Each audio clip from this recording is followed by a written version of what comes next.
There are many miles of undiscovered areas beneath the crust we can't even come close to. Scientists found what appears to be underground mountains buried inside the mantle. Our planet is divided into 3 layers: the crust, the mantle, and the core. The crust is where 8 billion people, trillions of trees, and millions of animals live and thrive. There are also different types of crust in the land and the ocean. The oceanic crust contains unique rocks and is denser than the land crust. We all see how the Earth is divided and color-coded to show the crust, mantle, and core in textbooks. But there are also special layers in between that not everyone talks about. The mantle is divided into the upper and lower part, which is the transition zone. Since the mantle acts as the geological recycling center, the plate tectonics don't only move side to side, but up and down. It's actually why all the volcanoes appeared. The magma spews out to the surface or even underwater, and then sinks back down and repeats. The transitions go down 250 miles and then 410 miles. And in this bottom layer, scientists keep discovering the hidden landscapes. The mountains in the mantle are more rugged and much larger than the ones on the crust. Scientists found a mountain range with peaks higher than Mount Everest. Some of them are as high as 600 miles. When the continents were still landlocked together, there may have been some hidden lands now underwater. Theories suggest that Iceland used to be part of a larger microcontinent, Icelandia, which connected present-day Iceland with Greenland and Scandinavia. The idea digs even deeper to a greater Icelandia, which includes Britain. But after the split, these bigger lands sunk with everything in it. There are also theories about New Zealand being part of Zealandia, a hidden microcontinent within the same region. So it could be that these mountains used to be part of old Earth that are underground over the billions of years of natural occurrences. But still, it isn't very likely. One theory is that these underground mountain ranges could be leftover slabs of rock that descended from the surface to the transition zone from the moving of the tectonic plates. As they sink, the large pieces break down into smaller ones, and as they compile over the millions of years, they form what appears to be underground mountains. Since the mantle is the geologic recycling zone, it's likely that the rocks down there used to be part of the surface. They weren't large pieces of land that got hidden, just like dogs hide bones in the garden, but it takes way more time to hide mountains. Some parts of the mantle appear to be smooth, while others aren't so much. The parts that have a cluster of rocks could contain hidden elements in the underground mountains. The smoother parts don't have much seismic or volcanic activity, while the rough parts do. The best way to study those underground landscapes is to wait for an earthquake or a volcano eruption to happen. Seismologists can observe the Earth's interior with special scanners, just like doctors use ultrasound to examine a patient. They can even see minor details and not huge chunks of rocks. A strong enough earthquake can send shock waves to the Earth's interior, even through the core and back up to the surface. Depending on where they occur, seismologists can observe and study the intensity of the waves as they move back and forth. On smooth rocks, the waves can travel in a straight line, but once they reach a rough area, the waves tend to scatter. The temperature and composition of the materials can make the waves move faster or slower.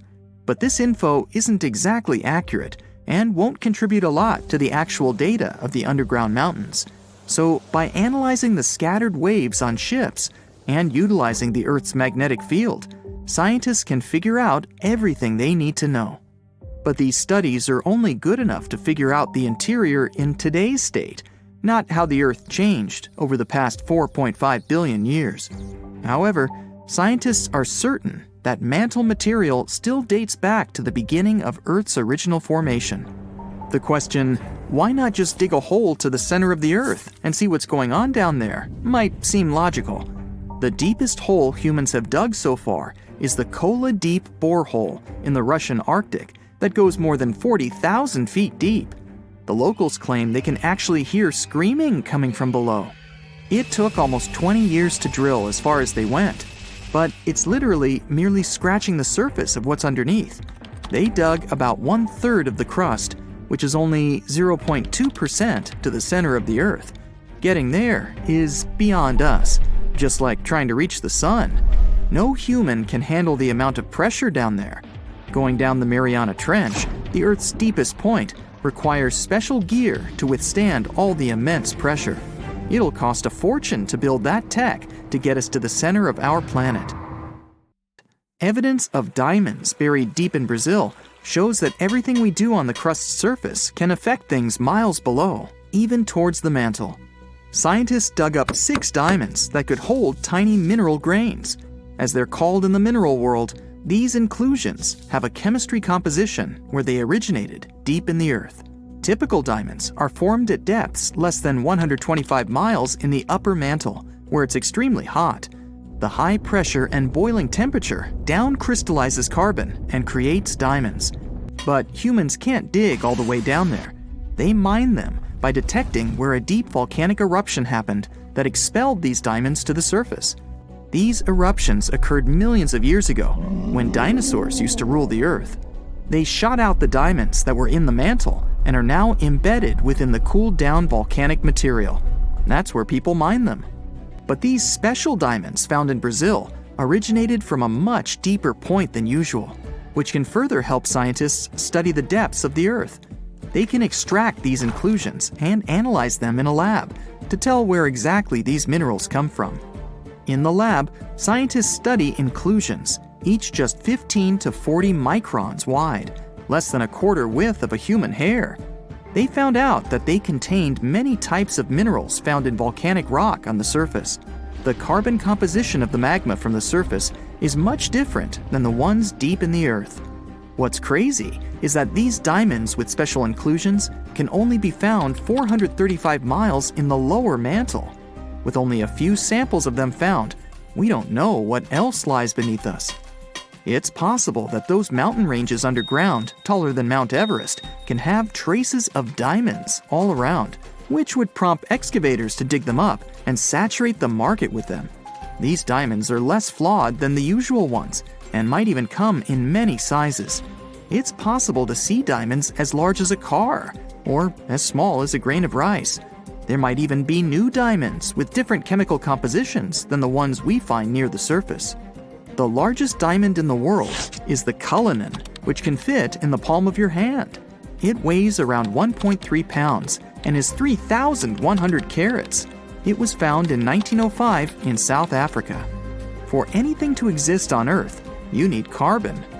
In a nutshell, the carbon cycle is when plants and algae release carbon dioxide into the atmosphere or dissolved in water through photosynthesis. It's converted into carbohydrates and stored as fat. Later on, carbon dioxide is released into the atmosphere through breathing, which the plants benefit from, and the cycle goes on. Scientists claim that there might even be a carbon cycle in Earth's interior.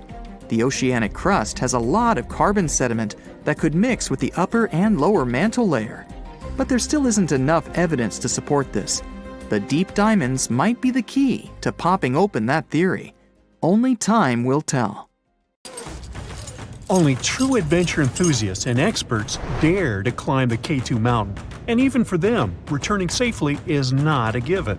You can find this peak in the middle of the Karakoram mountain range in northern Pakistan.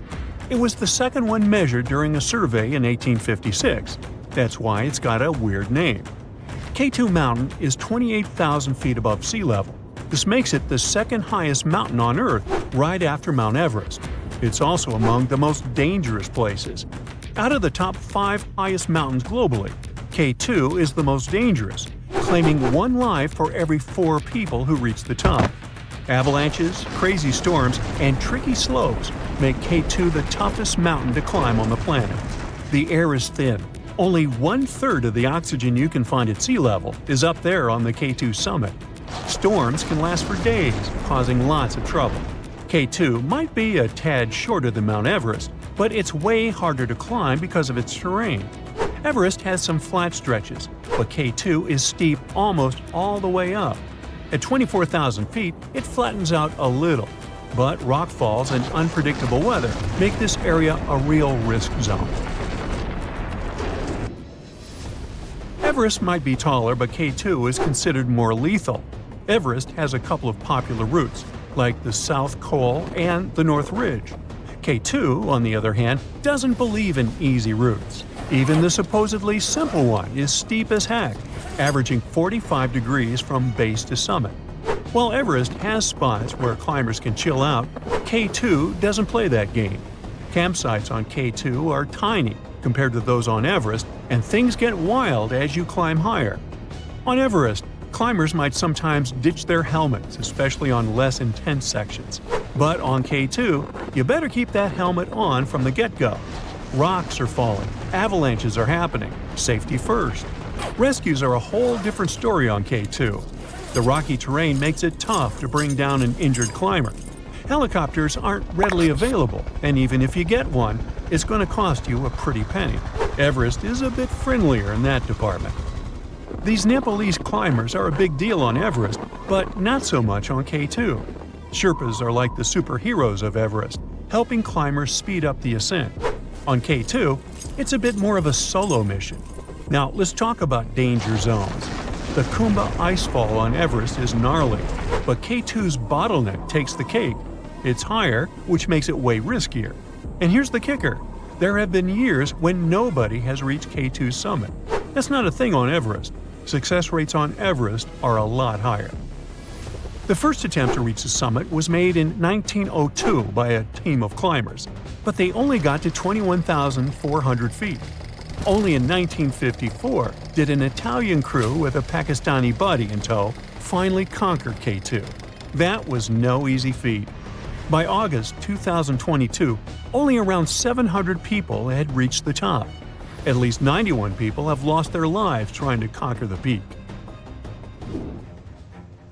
Moving on to other extreme places on Earth, like Ethiopia's Danakil Depression. At first glance, it looks like another planet, for example, Mars. Its landscape is a mix of burning salt, volcanic rock, and sulfuric acid, all in shades of yellow and orange.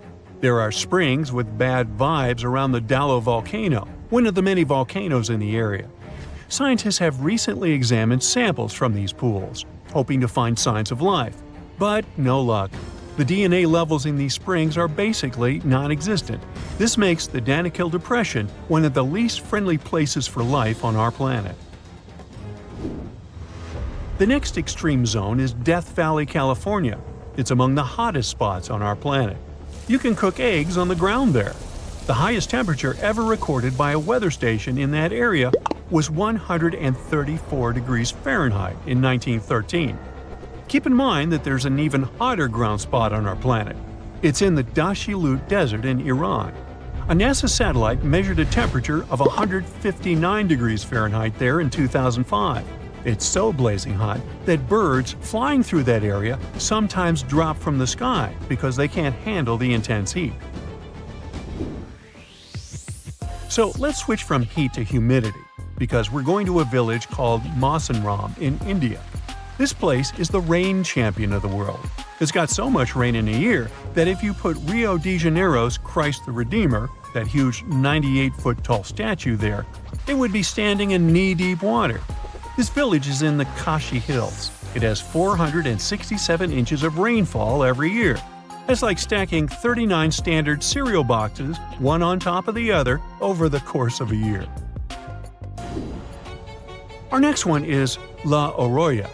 Living in this city in central Peru is really tough for the 25,000 people calling this place home. The air is filled with dangerous stuff like arsenic, lead, and sulfur dioxide.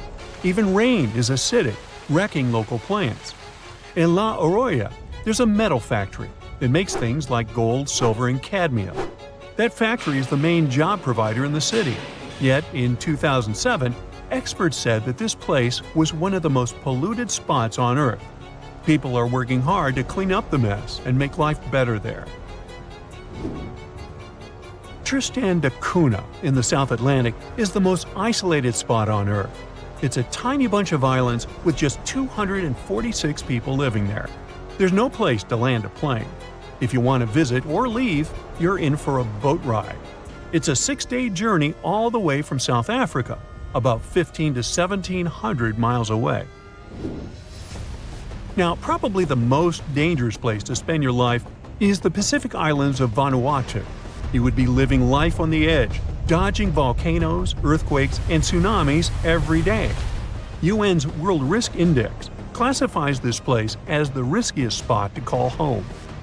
Satellite data says sea levels around Vanuatu have been rising by about 6 millimeters every year since 1993. Plus, in April 2020, the island got smacked by Tropical Cyclone Harold, the worst in 5 years, with harsh winds hitting up to 155 miles per hour. Our next one is a place where loads of people are crammed into a tiny space. Manila in the Philippines has an estimated 184,570 people packed into every square mile. Manila is that crowded because of the city's economic growth in the past 50 years, mostly thanks to its bustling port. More money and jobs mean more people moving in. With people comes pollution and traffic jams, which turn life there into an everyday struggle. Oh, and finding a place to live in Manila is like searching for a needle in a haystack. A massive housing shortage adds even more chaos to the mix. Yakutsk in Russia claims the crown for being the city with the lowest winter temperatures. In 1891, it hit minus 83.9 degrees Fahrenheit. It isn't the coldest place on Earth, though. The Eastern Antarctic Plateau in Antarctica holds that record with minus 137 degrees Fahrenheit. Yakutsk is the coldest city in the world for a few reasons. Firstly, it's far from the sea, with no warm ocean influences. Secondly, a high-pressure system brings frigid air from the Arctic during winter. Sunlight is a rare sight in Yakutsk during winter. The city sits on continuous permafrost, meaning the ground is always frozen, too. Around 355,000 people call Yakutsk home. What's surprising is that this spot cranks up the heat in the summer. In July, the average high temperature reaches 79 degrees Fahrenheit. That's hotter than in London during the same season. Well, that's some wacky weather, huh? The near future. Our planet is running out of energy sources, and the human population is growing. There's less free space on Earth every year. People have to move to other planets as soon as possible, but there isn't enough energy for spaceships and interstellar voyages. You're a member of a group of scientists searching for energy sources in the universe. Solar power, windmills, hydro, and thermal power plants. It's not enough. You offer an adventurous but risky idea. You want to create an object and accelerate it to the speed of light. This object will start generating infinite energy. Other scientists immediately reject this idea. Such an experiment can destroy the entire planet and even the solar system. If something moves faster than light particles, it creates a black hole. To reduce the risks, you suggest speeding up a small and thin object, like a simple needle. As soon as it reaches the speed of light and releases energy, special machines similar to solar panels will absorb this energy. Only 1 millisecond of moving at the speed of light will be enough for humanity. Then, the needle should be stopped. You suggest to slow it down with the help of Mount Everest. You want the needle to smash into it. As soon as you start working on the experiment, you face an unsolvable problem. An ordinary needle, like any other object with mass, can't reach the speed of light. According to the laws of physics, it's impossible. To do this, you need to turn the needle into a beam of photons. The metal of the needle will be erased into dust during acceleration to the speed of light. Earth's atmosphere shows strong resistance to a moving object. So now, you need to create the strongest durable material in the universe. It not only has to withstand the air resistance, but also not be torn apart by the energy growing in it. When any object increases its speed, its energy increases too. You need a lot of money to create such a needle. But before you get it, you have to conduct this experiment in a simulation program to prove you're doing the right thing. This program is a computer hologram of the solar system. The program imitates and visualizes all the laws of physics. You can run your experiment using this model, and if it goes well, you'll get money to implement your plan. So, you create a computer simulation of the needle. Then, you build a machine with an incredibly powerful engine. It works like a rocket. Several motors are attached to the needle. They help reach the speed of sound, then charge the needle with energy and release it. Using the charge force, the needle should accelerate to the speed of light and crash into Everest. You'd need to set the launch spot of the needle a long way from the mountain for the whole operation to work out. Air resistance greatly hinders the acceleration. The needle's path must pass through thousands of miles of free space. You decide that it's better to launch the experiment from space, where there's no resistance. To do this, you build a base on the moon in the simulation. Computers calculate the exact start time and needle position. You need to know the speed of the Earth's movement around its axis and the moon's movement around our planet. The slightest deviation from the course can cause the needle to crash into the ocean or a city. If it gets into the water, severe floods and tsunamis will happen all around the world. The computer calculates the ideal moment for the needle to fly. You're ready to start the operation. Scientists and presidents of different countries are watching the simulation. You're so nervous, you're sweating. You come up to the computer and press the start button. Everyone is looking at the big screen. A rocket with a needle placed on top flies up. It's rising high above the moon. It reaches the speed of sound. The first engine falls off. The rocket's mass decreases and its speed increases. Half the distance between our planet and the moon is gone. There's 2 engine turbines left. The speed of sound is exceeded by 10 times. The second engine falls off. The needle is approaching the Earth's atmosphere. The third engine generates a huge charge of energy, strikes it into the needle, and flies away.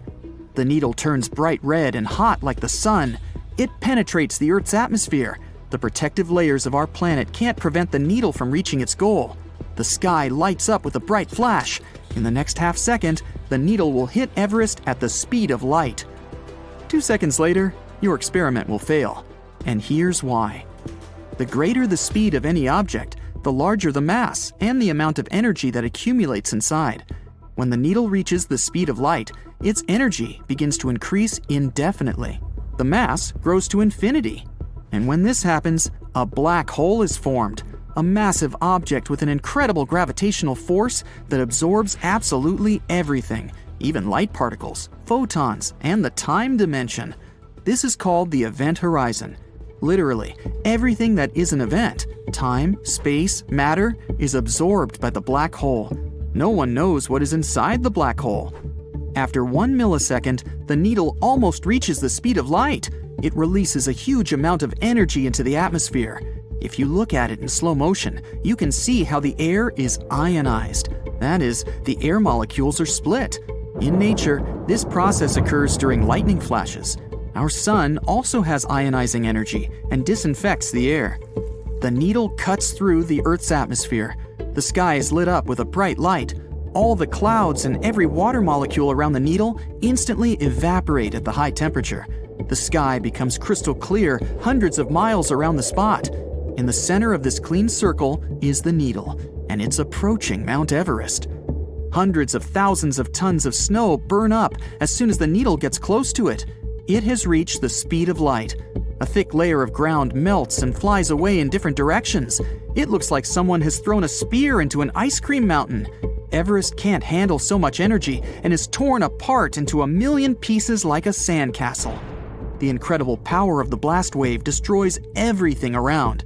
Stone, wood, soil, leaves, concrete, everything falls apart into billions of pieces because of the powerful energy and heat. Then, all these molecules are erased.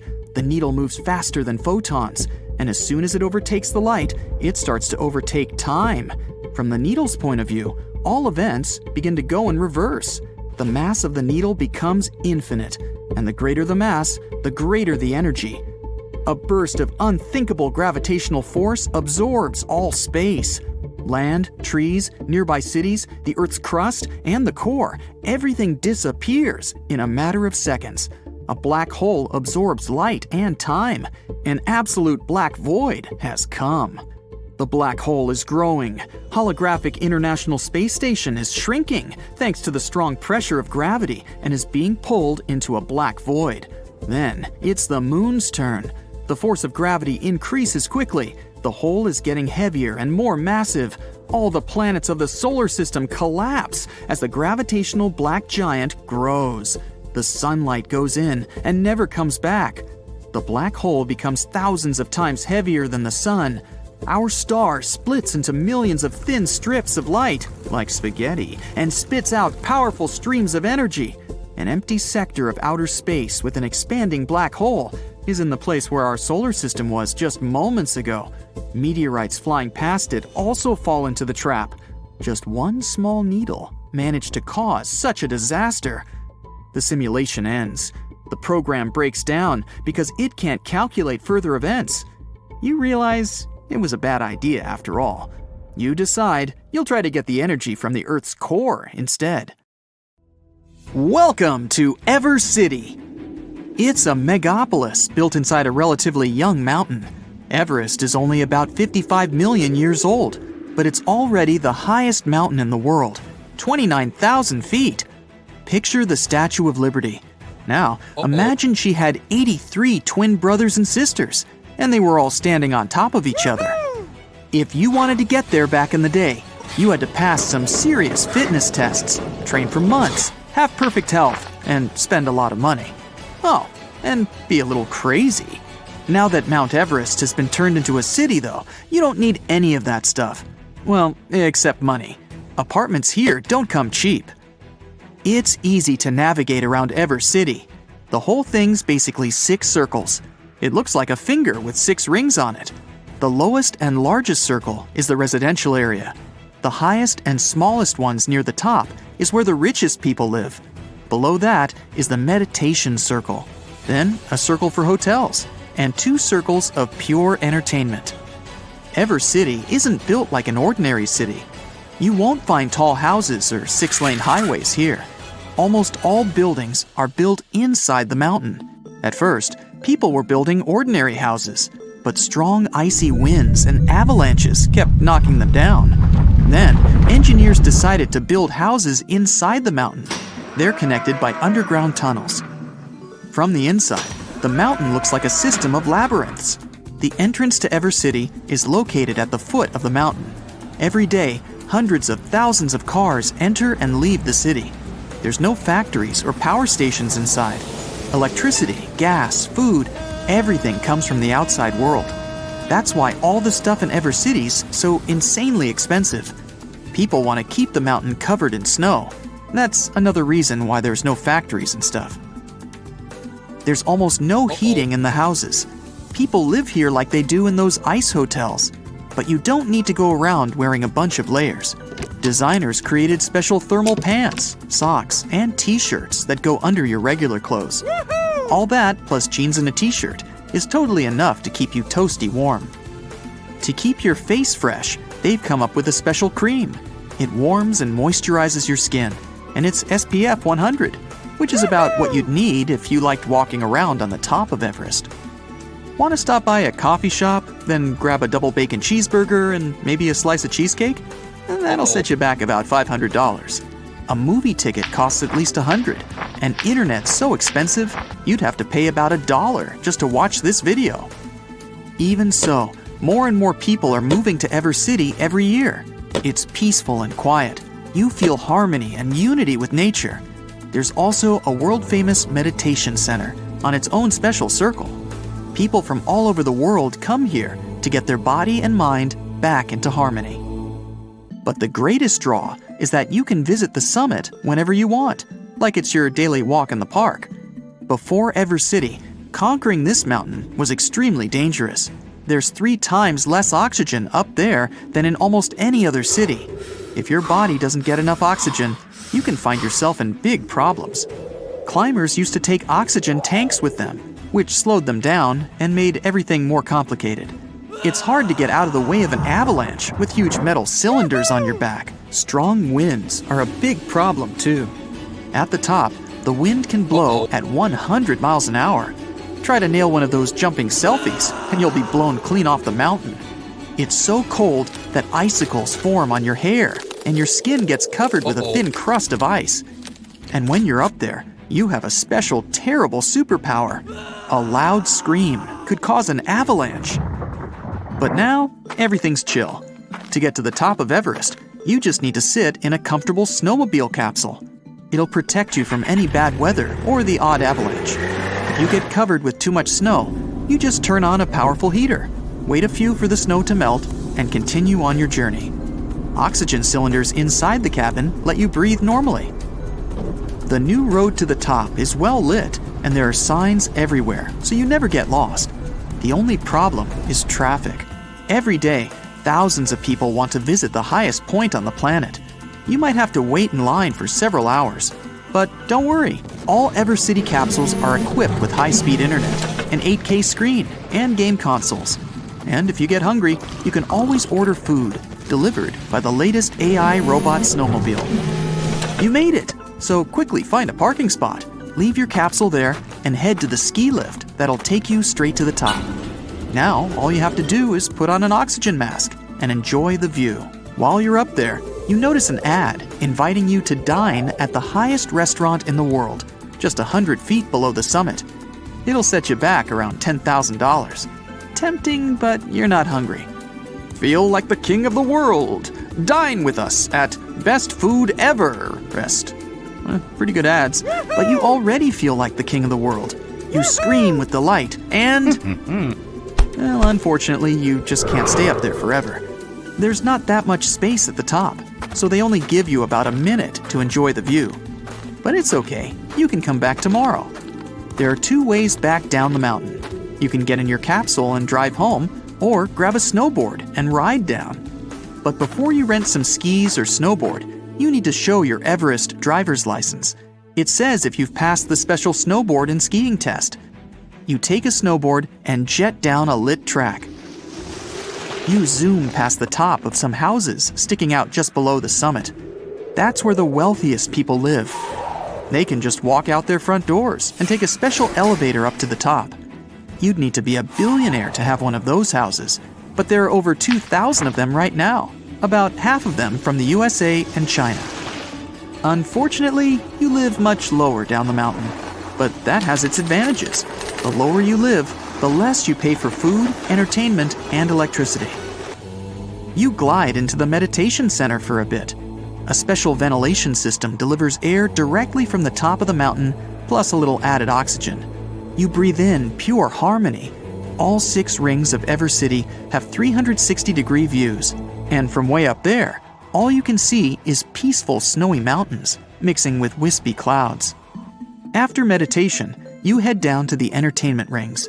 They've got it all. Coffee shops, any meal you can think of, shows, bowling, arcades, even an ice skating rink that's half inside, half outside the mountain. There are different gyms, but they all have one thing in common: sunbaths. You lie down in a hammock or bed, and curtains slide apart above your head. The sun shines through the sealed windows, and you get a full dose of the purest sunlight on Earth. Just 5 minutes, and you're ready for the rest of your day. If you don't want to go outside anymore, you can get home through the tunnels. They're not dark and cold, if that's what you're thinking. EverCity tunnels look like ice caves, lit up by hundreds of lights. It feels like a snowy fairy tale. After a short walk, you get to your apartment. It's compact, but cozy. To save money on electricity, you chose to go without a fridge. No problem, you keep your food in a little box just outside your window. The snow will keep it cold. With the help of a heating and filtration system, you get all the water you need from the millions of tons of snow on Everest. It's the cleanest water around. In the evening, you go down and watch a movie. There's an outdoor cinema at the foot of the mountain. At night, a huge machine projects movies directly onto the snowy surface of Everest. You watch the movie in capsules, either alone or in groups, kind of like a drive-in. Come on over! Visit EverCity any time of the year. It was 29,002 feet in 1954. 22 years later, it grew by 27 feet. In 1999, the top was 7 feet higher. In 2020, it was 3 feet less than that. What gives? Mount Everest is still the tallest mountain in the world, even though its height is constantly changing. It had been measured for the first time long before anyone even climbed it. In the 19th century, there used to be this thing called a theodolite, the grandfather of mechanisms engineers and land surveyors use today. It measured the angles between 2 horizontal points. After that, it would go with basic trigonometry to measure where the third point is and how distant it is. That's how mountains are measured. It was complicated because people who measured it had to know where sea level is. Now, there's no sea near the Himalayas, which is why surveyors had to walk all the way from the Bay of Bengal to do the measuring. Others who tried to measure Everest later got similar results, but never the same. Sea level is constantly going up or down because of changes happening on Earth, so it's not easy to be that precise. Mount Everest is part of the Himalayan mountains, and the whole chain is getting taller by around 1/5 of an inch a year. The tectonic collision that created the Himalayas in the first place started 50 million years ago, and it's still going on. That causes growth, but also brings earthquakes that are in charge of reducing its height. So the information from older geography books may not be accurate these days. Mount Everest is the tallest mountain, but only compared to those measured above sea level. There's Mauna Kea volcano in Hawaii, and if you measure from its underwater base, it's 4,000 feet taller than Everest. Antarctica actually has several time zones, 9 of them to be precise. The Great Wall of China. Nope, it can't be seen from space. Sure, sometimes you can identify it when in lower Earth orbit, but at these heights you can see many structures built by civilization. For example, the Great Pyramids of Giza. When on the moon, you can see some green vegetation and a beautiful, mostly white sphere, lots of blue, and patches of yellow. Gulp. Oh no, you swallowed a gum accidentally. No worries, your body won't need 7 years to digest it. It's a myth our parents told us to stop us from swallowing gums. Your body can't digest the ingredients found in gums, so it'll simply move it along. You don't swallow 8 spiders a year while sleeping. Spiders, luckily, don't care about humans, and they don't have any prey or something else that might interest them in your bed. They see you as some kind of a big rock. The air coming from your mouth is creating vibrations that will stop them from trying to get into your mouth. A popular story that famous physicist Albert Einstein failed math in school isn't exactly true. He failed in botany, zoology, and language sections at an entrance exam to a school in Zurich. He was always great at math. Boy, I sure wasn't. It never added up for me. Humans and dinosaurs never really coexisted. They missed each other by over 60 million years. Oil won't prevent pasta from sticking. If you like adding oil, feel free to, but it will only make pasta greasier. Stir it to stop it from clumping. You only use 10% of your brain, or not. You never use 100% of your brain all at once, but you use every region almost every day. Your brain needs to work at full capacity all the time because that's something that keeps you alive. Bananas don't grow on trees. They are big herbs that resemble trees. Pineapples grow from the center of a leafy plant that's on the ground. Goldfish may not be the smartest animal ever, but their memory is longer than 3 seconds. It's up to 3 months, which isn't a lot, but enough for it to remember your 3 wishes. Shaving won't thicken your hair. It'll grow the same as it was. You may only think it's darker or coarser because the hair will grow back with a blunt tip. Coffee lovers, don't worry. Caffeine won't dehydrate you. It does have a diuretic effect, but still, the amount of water in your coffee has the opposite effect, so you're good. You won't damage your eyes if you're too close to the TV screen. That blue light coming from it causes strain in your eyes, but it's a temporary condition. Dogs see more than black and white. They can't see the full color spectrum as humans do, but the world is not a couple of shades of gray for them. They have around 20 to 40% of visual acuity humans have, so distant things may be pretty blurry for pups. But they see better in dimmer light and can detect motions or any kind of movements way better than you do, especially when the delivery guy is approaching the front door. Bees aren't only attracted to yellow out of all shades, they also see colors a little bit different than humans. They recognize only lighter ones, such as green or yellow. All darker colors look black to them.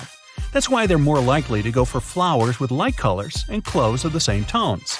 If you're wearing a green t-shirt, you might look like a flower to them. Almost all creatures on Earth have a limited lifespan. One species of jellyfish is immortal. It matures, but at one point it simply reverts back to the juvenile polyp stage. That cycle of phases is endless. There are many types of berries, but a strawberry is not one of them. Scientists define berry as a plant with three distinct layers. There's an outer skin, a fleshy middle, and internal seeds. That means watermelon, grapes, and eggplants are technically berries. Polar bears aren't really white. They have black skin, and their fur is clear and hollow. They only look white because light hits their fur and stays trapped inside of that hollow part of a particular hair. That causes something called luminescence. With all that, salt particles stick to their fur and then start scattering light. If you set a chameleon on a yellow surface, it'll turn yellow. If you set it on a red one, it'll turn red. In fact, chameleons don't change their own color to adjust to the color of their surrounding. Their mood, the amount of light, and temperature makes them change color. So when you see a bright yellow chameleon, it might be angry. Giraffes have the same number of neck vertebrae as you do. An average human neck is only 4 inches long, while giraffes usually have a 6-foot neck. But both have 7 bones in their necks. Pirates don't have eye patches to cover an eye that's missing, but to increase their night vision. They had to be aware of everything going on around them. So, many think it's just a dry desert with nothing but sand over there. But research shows there's definitely water on Mars. Scientists found big saltwater lakes under the ice at the planet's south pole. Bats are not blind. Their eyes are small and they don't see that well during the daytime, especially not so sharp and colorful as humans do. But their vision is adapted to different conditions and is excellent during the nighttime, unlike ours. Black holes aren't invisible. A black hole is a very compact and huge object that has an extremely powerful gravitational pull, so strong even light can't avoid it. The swallowing center is something scientists call the event horizon. It's surrounded by a glowing circle made of rock, debris, and space dust, so it can be seen pretty well. Scientists even got the first pictures of it. Despite what the name says, Iceland is not really covered with ice. The coast is ice-free during the entire winter. There are glaciers, but also lots of geysers and active volcanoes. In 2010, one of them woke up and threw up so much ash into the sky, air transport across Europe had to be stopped for a couple of days. Green peas, lentils, peanuts. Wait, peanuts? Yup, that's right. They don't belong to the group of nuts, but legumes. Moon has a dark side. Not quite. The side that's facing away from the Earth is no darker than any other part of its surface. Sunlight equally falls on all of its sides, so it only seems to be dark from our perspective. The coldest part of our planet, Antarctica, keeps surprising us. Take a look at this waterfall named Blood Falls. Reddish water falls from the white ice. Scientists concluded that the color is related to iron. The water coming from the glacier oxidizes and rusts when it's exposed to oxygen, and the red color occurs. Step on Mount Gandic. It lays eggs. Well, maybe not real eggs, but the stones certainly look like dinosaur eggs. That's why the mountain got its fame. Let's call them stone eggs, formed in one part of the mountain over 500 million years ago. Interestingly, this phenomenon repeats once every 30 years. Eggs come out in various sizes and shades. The stones appear on the surface of the cliff. A study made in the area has revealed that the composition of the stones of the cliff isn't similar to other parts of the mountain. Here, calcareous rocks rule. They're more prone to erosion. They ripen off day by day. It took 3 decades for the stones to get to the egg shape. Yet, it's still a mystery how these rock formations can be so perfectly spherical and smooth. According to scientists, every stone egg has an organic core. They're made of shells, plant remains, fish teeth, and skeletons. Maybe this has something to do with it. Gulu village is close to the stone eggs.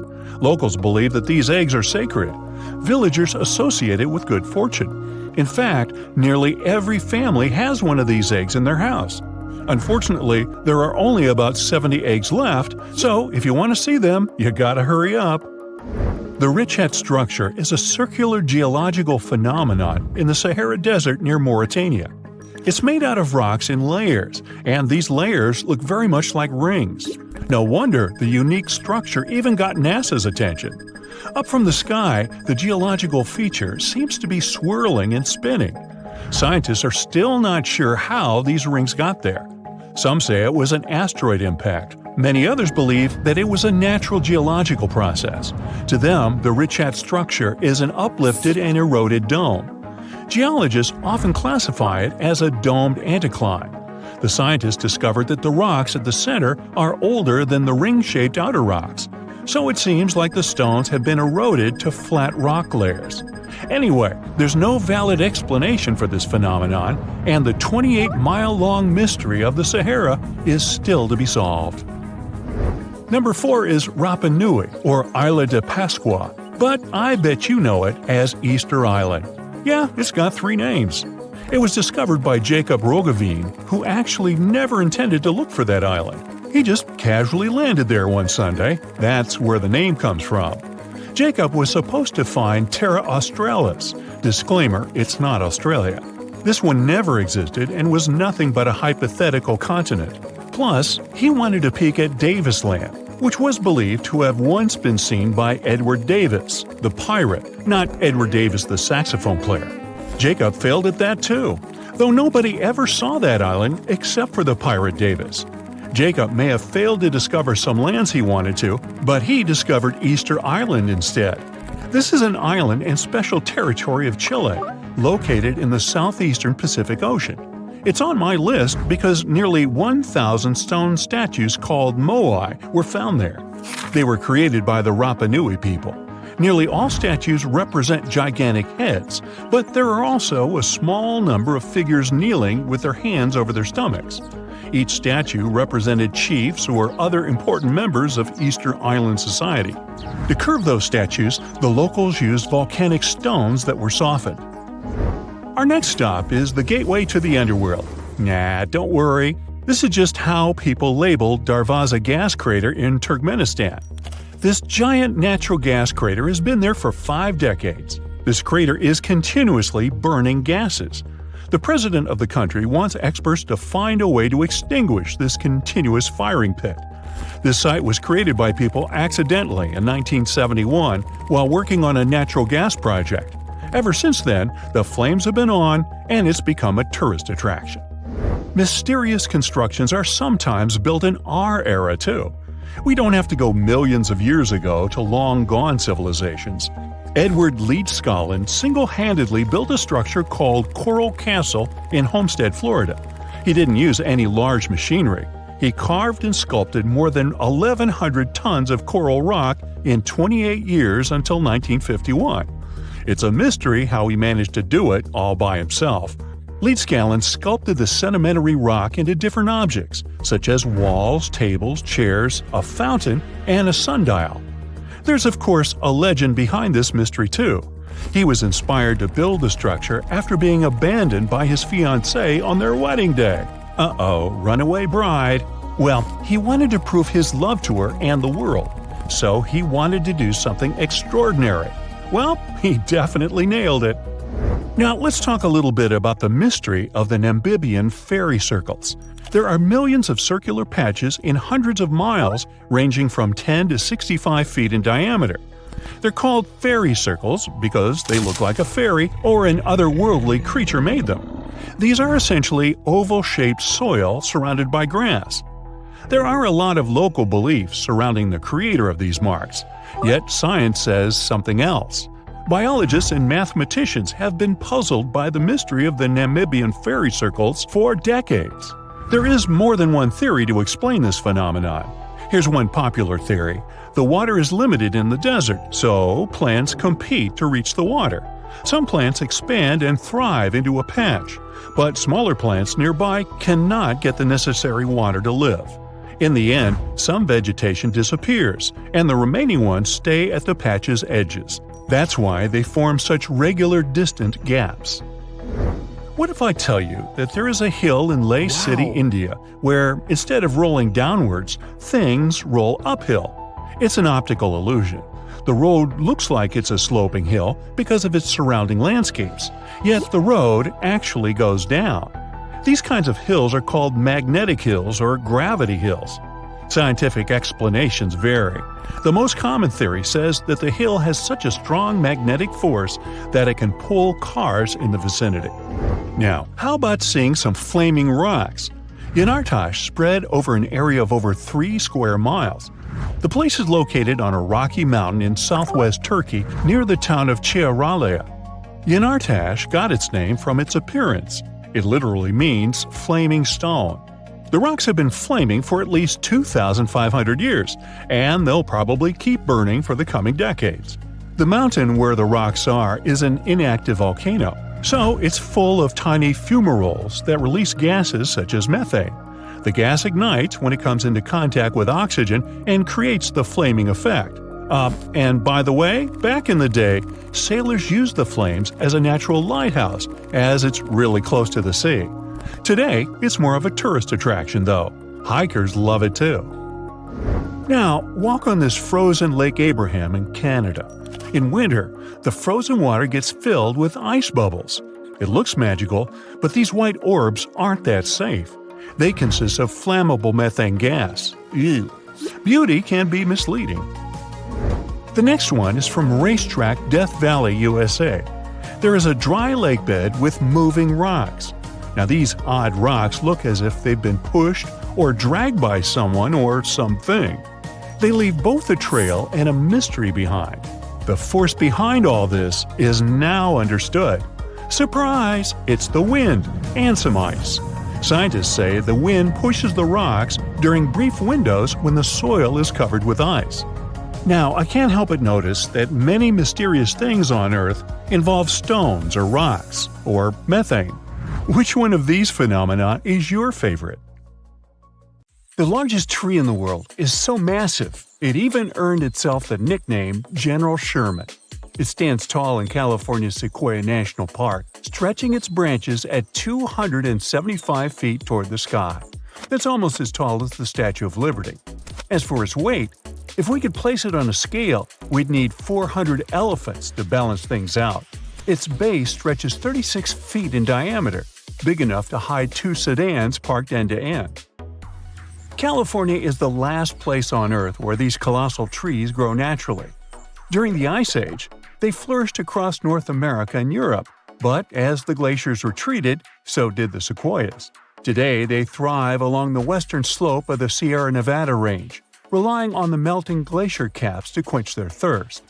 General Sherman gathers thousands of visitors every day, and the park's infrastructure caters to this.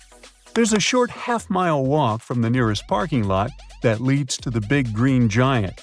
Along the way, a stone marker outlines the shape and size of the tree's base, to give visitors a sense of its immense scale. This sassy sequoia is estimated to be around 2,300 to 2,700 years old and has witnessed centuries of change. It sprouted during the early days of the Roman Empire. When Europeans arrived in California in the late 1800s, they first tried to harvest the sequoias, thinking they had valuable wood.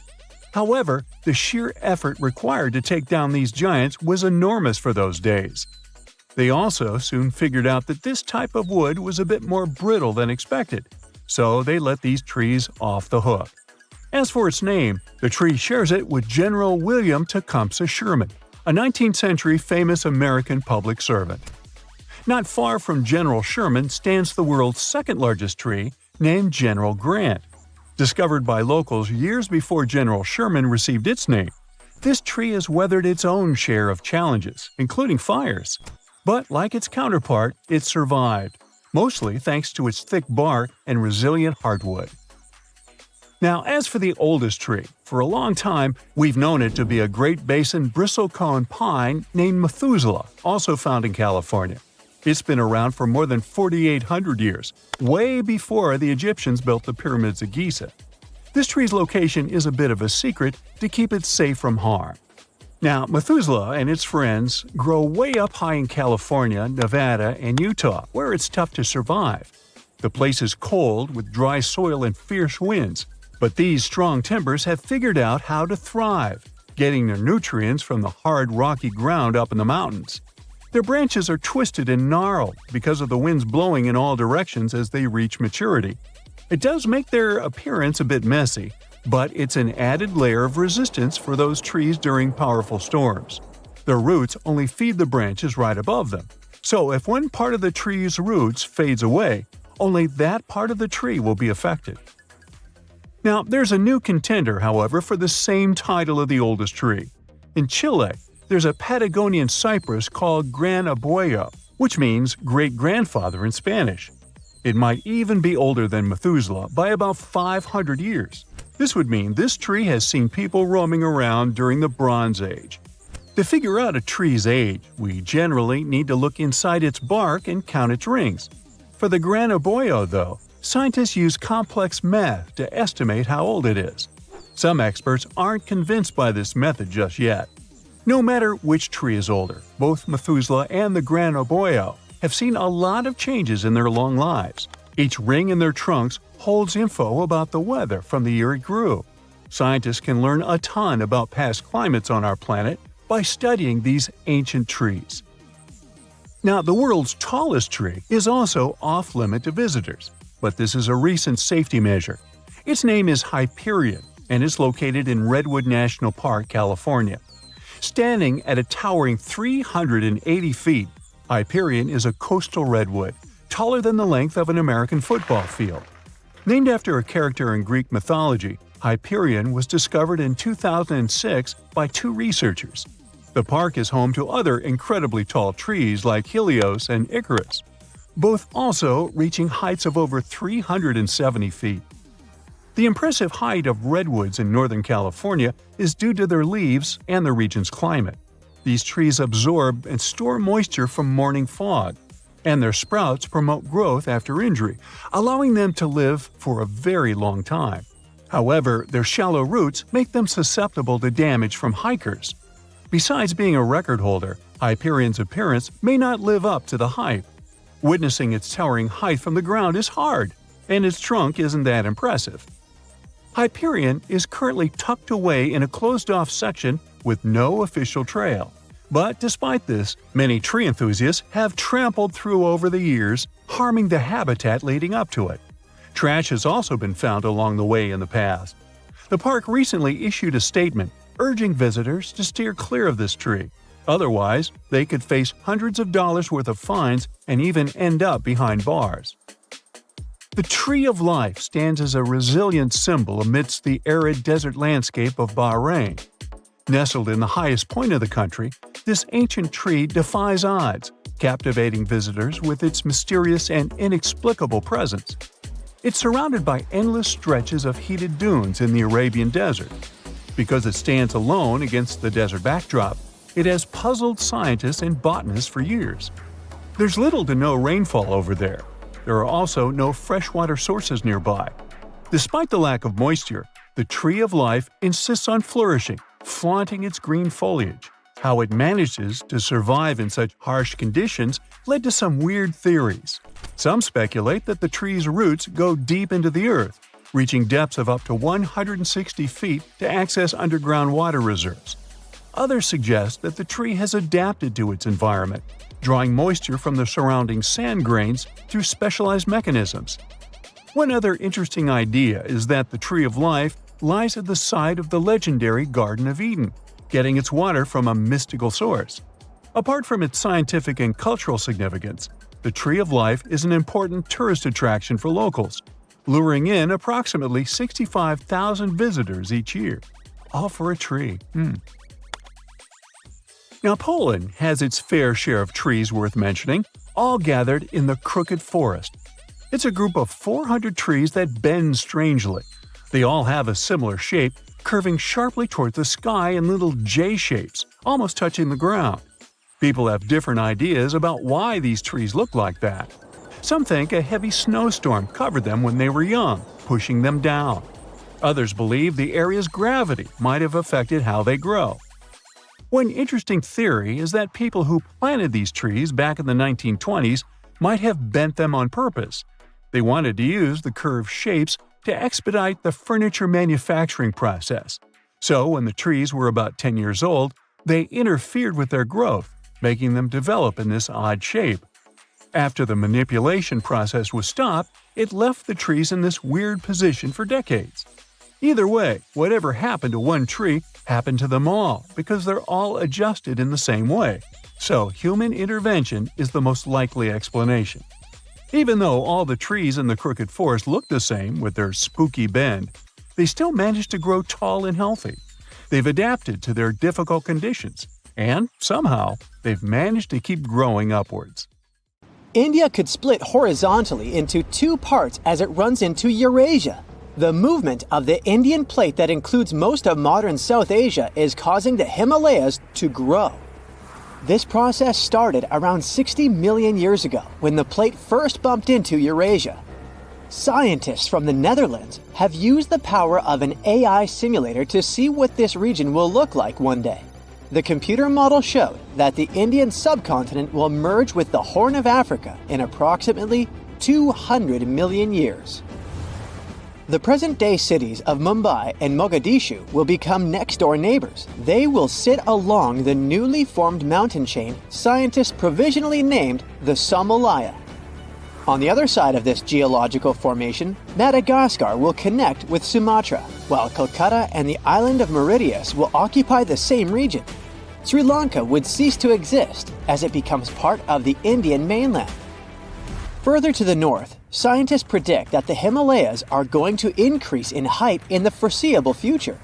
As the Indian plate continues to mile northward, there will be major changes to the surrounding landscape. The present fault line will drift further south. Tens of thousands of years in the future, there might be no Nepal. The Himalayan range will have expanded sideways to fully engulf the mountainous country. And there may be way more earthquakes in this part of the world because of this movement. Most researchers agree the speed at which India is moving northward into Eurasia is barely a tenth of an inch every year. Some of them think this is happening because of the plate's buoyancy. It prevents the Indian plate from sinking into the mantle, which gives Tibet its elevated topography. Other scholars believe that the structure is buckling under the pressure. The process resembles what happens to a sheet of paper when you push it horizontally against a wall.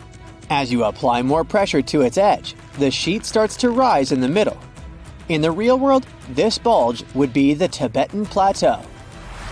A recent theory gives us the third explanation for the process. Their paper still has to undergo peer review, but the findings are intriguing. The international team of researchers introduced a new concept, the delamination of the Indian plate. This term simply means the separation of layers in a material that is supposed to be bonded together. Think of a sandwich that has cheese and ham slices between two buns. Take one of those layers out of the sandwich, and you get delamination. In geological terms, this process involves the upper part of the plate peeling off and moving upwards. In the case of the Indian plate, this is the section that supports Tibet's elevation. The lower section is denser, which causes it to sink into the mantle. Plate tectonics are, in this way, similar to a layered cake. Chefs place the spongy, denser layer at the bottom, so the heavier top doesn't crush it. Scientists developed their thesis by analyzing helium gases in water samples from the region's hot springs. Helium-3 is a rare isotope that shows that the mantle is close to the surface of the Earth. Researchers measured helium isotope ratios at 200 Tibetan springs. The pattern they saw shows how close the mantle is to the northern Tibetan surface. Further to the south, they found plenty of helium-4, another isotope, which means that the plate is intact. It forms a barrier that helium-3 cannot penetrate, except in one region near Bhutan, in the eastern part of the Himalayas. The seismic activity in the region is good proof that delamination, the sandwich theory, is all real here. And it shows us that the mantle is intruding from the eastern side of the plateau. This concept puts under question the old, established ideas about tectonic plate behavior. The scientists behind the study suspect that the unique shape of the Indian plate contributes to the delamination process.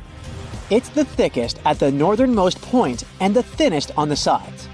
If it's all true, it will mean that the continental collisions have a more dynamic and complex nature than geologists previously believed. Scientists still don't have enough hard evidence to prove the correctness of the new theory, just hints. Drilling to depths of over 60 miles is mechanically impossible right now. Such excavations are necessary to be 100% sure that the delamination process is going on. With the right technology, we would be able to better understand the hazards associated with earthquakes in the Asia-Pacific region. It's home to the famous Ring of Fire, where 75% of Earth's volcanoes are located. 9 out of 10 all earthquakes take place here. The India-Australia-Capricorn tectonic plate beneath the Indian Ocean is also important for solving Earth's tectonic mysteries. The term geophysicists use for such locations is nascent plate boundary. These are plates where tectonic plates are just starting to pull apart or push against each other. They represent the initial stage of a full-fledged plate boundary. Such a geological transformation unfolds at a pace of barely 5% of a single inch per year. That's about as long as a strand of spaghetti is wide. This shouldn't worry us too much from today's perspective. The India-Australia-Capricorn plate is destined to split in half over the course of tens of millions of years. Scientists from France studied records of 2 earthquakes that happened in 2012 and concluded there must be a nascent boundary there. Earthquakes normally occur at places where 2 or more tectonic plates meet. But the tremors in the Indian Ocean happened in the middle of the plate. The scientists used sonar scanning to map out the sea floor and see what was really going on there. After further examination of the marine area off the coast of Western Australia, researchers found a complex network of 62 pull-apart basins along a fracture zone. The scientific data backed up the idea that the tectonic plate was slowly but surely breaking apart. It's another proof that the outer layer of our planet is dynamic, not static. In some cases, you don't have to be a scientist to notice these powerful underground forces. Massive crevices emerged almost overnight due to heavy rainfall in a seismically active region in rural Kenya. First in 2018 and then again in 2023. The local population named the biggest of them the Grand Canyon. These events were not one-time incidents, but signals from the East African Rift System, part of the Great Rift Valley. This huge geological phenomenon stretching from Jordan to Mozambique shows us the gradual splitting of the African continent into 2 subcontinents. You can find rift valleys all around the world as proof of how tectonic plate movements are changing the planet. The East African Rift shows the underlying dynamics of the Nubian and Somali plates. The Nubian plate bears most of Africa, and the smaller Somali plate cradles the Horn of Africa. The 2 are gradually moving away from one another, which causes the formation of crevices within the Rift Valley. This process of continental rifting, going on at a rate slightly faster than the one in India, will eventually lead to the split of Africa into 2 continents. The whole process, which is about to happen in the next 10 to 50 million years, marks a significant geological event that reminds us of Earth's historical transformations. The last time our planet's geography changed so drastically was during the Jurassic period. The world map from the period looks recognizable, but the land masses were oddly positioned from the modern perspective. In the north, Eurasia was still loosely connected to North America, which was at the time called Laurasia. This landmass was slowly moving away from the supercontinent of Gondwana, further down south. It consisted of what we know today as Africa, South America, Australia, and Antarctica. At the time, the Indian plate was closer to Madagascar than to Eurasia, as it is today. You wake up, gasping for air, struggling to peel yourself from your bed. When you do manage to get your feet on the ground, it feels like they're glued down tight. You're twice as heavy. It feels like you're carrying another you on your shoulders all day long. Well, congratulations. You've woken up on an Earth where uncontrolled experiments with dark matter have doubled the force of gravity. Mass panic happens when over 8,000 aircraft fall as soon as the gravity spikes, crashing into buildings, forests, and oceans. And that's because airplanes suddenly lost the balance between the pull of gravity and the lift force necessary to keep them cruising. Pilots did attempt to save their planes, but GPS failed as satellites swiftly moved. After a month, humans begin to look more and more like chimps. Bones are getting thicker, and the immense force constantly pulling people down is squashing their spines, making everybody bend over. People start figuring out that walking ape-style on all fours helps with better balance and stability. And that becomes a big deal, since even tripping over a tiny rock could lead to a nasty fracture. Falls not only get more intense due to the extra forces on bones and joints, but they also happen faster. Gravity's pull doubles the acceleration force, increasing it from 32 feet per second to 64 feet per second. Your house is not a safe place anymore. Old buildings and bridges all over the world are now collapsing. Inside those still standing, residents get the scary feeling that the whole place is shaking, and cracks start showing up everywhere. It's dangerous to stay inside houses, as roofs are now twice their usual weight, and any rain or snow also feels twice as heavy. Car alarms are constantly going off because tree branches keep falling all over the place. Most trees simply can't bear the weight of gravity, and only strong and small plants survive, like cactuses and succulents. 6 months after the sudden change, supermarkets have a sinister vibe going on, with shelves nearly empty and people arguing over the last loaf of bread. You get frustrated to see that your favorite Japanese restaurant is now 5 times more expensive. And it's not just about salmon prices. It's rice that has become a rare luxury item, since the gravity boost has messed up the photosynthesis process, and the seeds are taking too long to grow. On the flip side, carrots are now cheaper than ever. They're sprouting and growing at lightning speed. People start eating so many carrots that human skin now has an orange glow from all that extra beta-carotene. Farmers are getting creative, using artificial supports to keep plants like tomatoes and corn on their feet. But even with all their efforts, it's hard to get a good harvest. Summer has arrived, and even your air conditioner can't relieve the unbearable heat. A sudden change in gravity disrupted Earth's orbit around the Sun, pushing it into a new, tighter elliptical path. Earth now passes much closer to the Sun than it used to, making your sunscreen simply surrender. The Moon's orbit has also had some dramatic changes, leading to more dangerous and extreme tide patterns. High tides are now higher and low tides are lower. This shift has also triggered widespread volcanic eruptions and earthquakes on an unprecedented scale. Earth's crust starts to rupture across vast areas, unleashing planet-wide lava flows so intense that living on Venus begins to sound like a pretty good idea.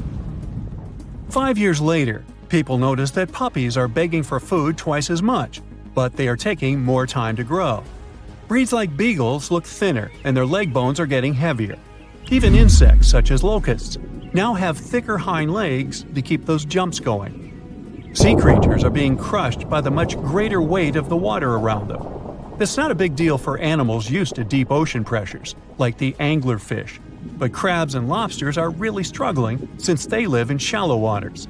Sloths and monkeys develop a stronger grip so they won't fall off trees. For carnivorous animals living in jungles or savannas, life is a real challenge because any animal the size of a wolf or bigger can't run without breaking a leg.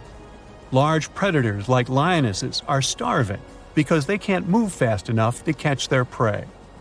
Tall trees like palms and pines also go through evolutionary changes. They get beefier trunks and only grow about half as tall as usual. This way, water and nutrients can travel from the ground up to their leaves without struggling against gravity so badly. 10 years have passed since gravity increased. Airlines have finally made changes to prevent commercial flights from nosediving. The wings of airplanes are now longer. Pilots have learned to fly at altitudes twice as high, and flight speed has increased by 41%. To avoid people getting extremely nauseated and dizzy during takeoffs and landings, seats are now fully horizontal, like first-class bed-like setups, specially designed to minimize the nasty effects of gravity times 2. Flight attendants are trained to raise the seat at the passenger's feet after they pass out, so that blood can return to their head. The thing is, when gravity gets a power boost, it yanks your blood down to your feet and hands even more than usual, making your heart work extra hard to pump that blood around, especially to your head.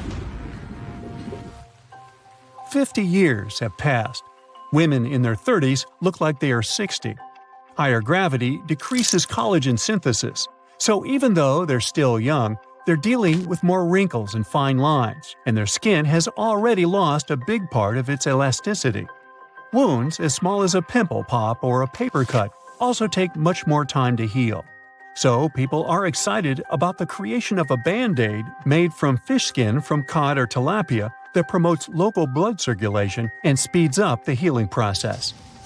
People have also got used to wear exoskeletons made of titanium, which support and enhance the wearer's strength. This technology features cool joints at the places that copy humans' natural movements, giving people more flexibility and letting them move around more easily.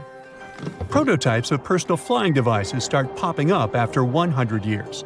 The Gray Flyer is like a jetpack made of carbon nanotubes, making the structure strong without adding much weight. Instead of using fuel for propulsion, the device has these super thin but high-tech solar panels.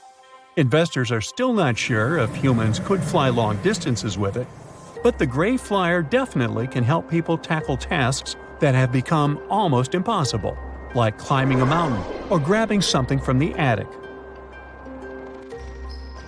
Things at the gym are pretty different too. The anti-gravity treadmill is a favorite among fitness enthusiasts because it uses air pressure to lift users, reducing the discomfort of gravity while running. People can also lift weights in booths when the gravity settings are customized. When training with G-force set at 3 or 4 times the new normal, muscles get stronger, making double gravity seem more bearable. However, the maximum set is 4.6, otherwise bones might crack. Over 500 years have passed. Thanks to these amazing technological creations, humans can now handle and establish colonies in other parts of the universe. A popular choice for family vacations is Kepler 452b, a planet about 60% larger than Earth, orbiting in the habitable zone of a sun-like star. Kids especially like that place, as oceans have been discovered and hotels have been built near rocky beaches. On the other hand, traveling to places in the universe with lighter gravity is like going to an oasis of tranquility. So Mars and the Moon have become known for amazing yoga retreats. With their gravitational forces much weaker, people can breathe more easily there and move around with more freedom. Keep in mind that these trips are expensive, so you might want to start saving up now. A magnitude 15 earthquake has the potential to completely destroy our planet and evaporate all the water in a matter of seconds, leaving Earth uninhabitable. Over 500,000 earthquakes happen annually, but none have a magnitude of 15. 90% of quakes occur in the terrifying Ring of Fire zone located around the Pacific Ocean. The ground there is like jello. It shakes almost constantly. The most powerful earthquake to have ever struck Earth had a magnitude of 9.5. That much power can lengthen or shorten the day. But there's probably an earthquake in the confines of your own home now caused by a speck of dust landing on a table.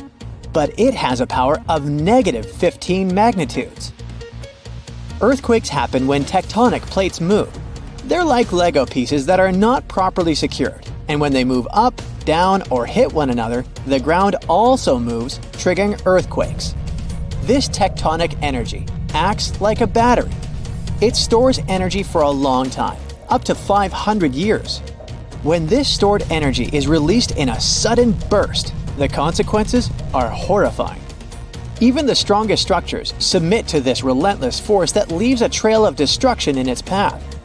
In some instances, earthquakes can even trigger tsunamis, amplifying the chaos. Such a crazy amount of power can split the ground open and cause severe damage. The strength of an earthquake is measured by the Richter scale, but now it's being replaced by the moment magnitude scale.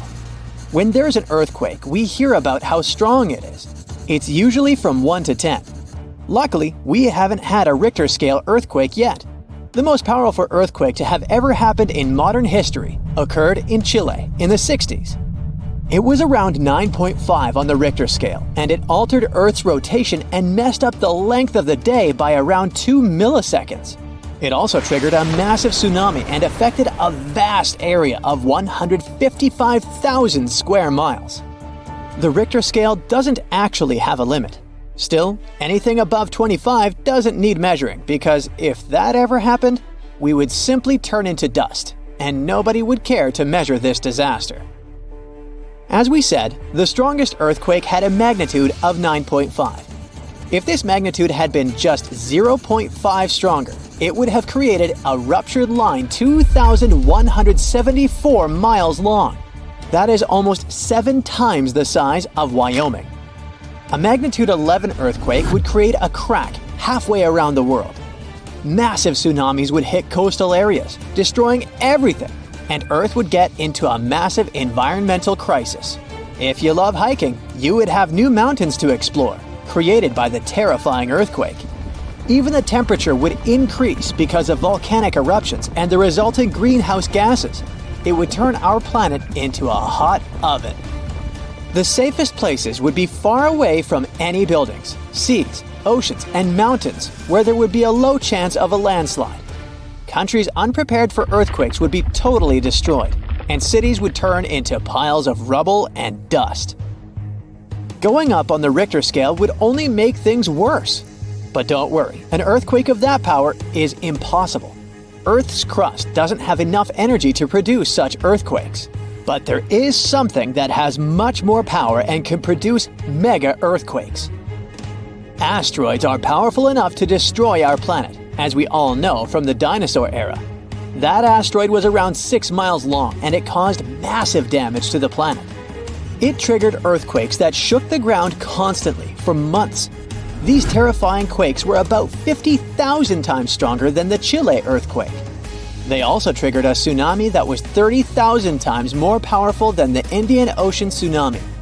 And the latter was one of the most devastating tsunamis to have ever struck Earth. The earthquakes caused by the asteroid had a magnitude of 11, making it the most powerful and scariest natural disaster ever. And let's hope it stays that way. The Indian Ocean tsunami affected only certain areas of the world. Meanwhile, the asteroid tsunami affected every part of the world and had 33-foot-tall waves. Even if you had traveled to the most remote place on Earth, you wouldn't have been able to hide from this Grim Reaper. A 15-magnitude earthquake wouldn't be 15% stronger than the Chile earthquake. The scale doesn't work like that. It would be around 100 million times more powerful than a 9.5 magnitude quake. It could make all the water on Earth evaporate, leaving us devastated and without any H2O to survive. All ecosystems would collapse, all food chains would be broken, and only some super strong bacteria would probably survive the impossible. That is only a fraction of the frightening things that could happen. The ocean is like the AC for our planet. Without it, Earth would be super hot. The ocean also serves as a shield from the sun's powerful rays. It acts as a heat absorber and cools Earth. Scientists think that the most dangerous thing would be the inability of Earth's crust to survive the violent shakes of the 15-magnitude earthquake. If our planet miraculously survived and didn't turn into dust, there would be massive openings in its crust. The ground would become gelatinous. It would randomly move up, down, left, and right, and no building would survive that. Our civilization would be brought back to the Stonehenge era. Tectonic movements like this are devastating. A similar thing happened in Japan when tectonic plates moved 165 feet from each other and then snapped back together, creating a 9-magnitude earthquake. No place on Earth is immune to this bone-chilling natural phenomenon. Still, certain places have higher chances of being destroyed than others, like the Ring of Fire, where 90% of earthquakes happen. This is a place where earthquakes are almost everyday occurrences. The Ring of Fire is located in the Pacific Ocean. It forms a ring around the continents that surround the Pacific. There, several tectonic plates meet, creating highly unstable ground. To make the problem much more terrifying, 75% of active volcanoes are located in this area. 90% of dormant volcanoes are also there, making this place extremely dangerous. Scientists carefully study this region to find a way to predict when the next earthquake might strike. The Ring of Fire is not the only place at risk of earthquakes. In California, along the San Andreas fault line, two tectonic plates have been storing power for more than 200 years. The San Andreas Fault is 715 miles long and has the potential for a massive earthquake. This region has its fear of violent earthquakes like the one that happened in San Francisco in 1906. It had a magnitude of 7.8 on the Richter scale. Scientists' predictions are terrifying. They say that the chance of a 6.7 magnitude earthquake is very high in the area. If all hell starts to break loose, you should know how to survive. Avoid anything that might fall on you, like windows, closets, or unstable ceilings. The official phrase from emergency experts is drop, cover, and hold on. Stay low to the ground. Hide under something stable like a table, and remain there until the shaking stops. Make sure to stay in your shelter for another minute or two, just in case there are aftershocks or loose debris. Use your nose and smell for gas. If you do smell it, don't turn the lights on or do anything that might ignite it. Stay strong and be safe. In November 2020, a wave the height of a 4-story building was recorded off the coast of Vancouver Island, Canada.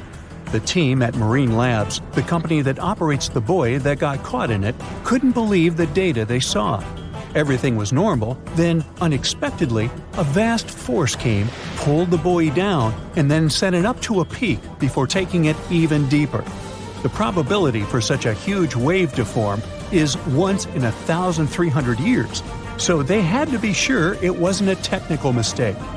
Marine Labs sent the data to a rogue wave scientist at the University of Vancouver.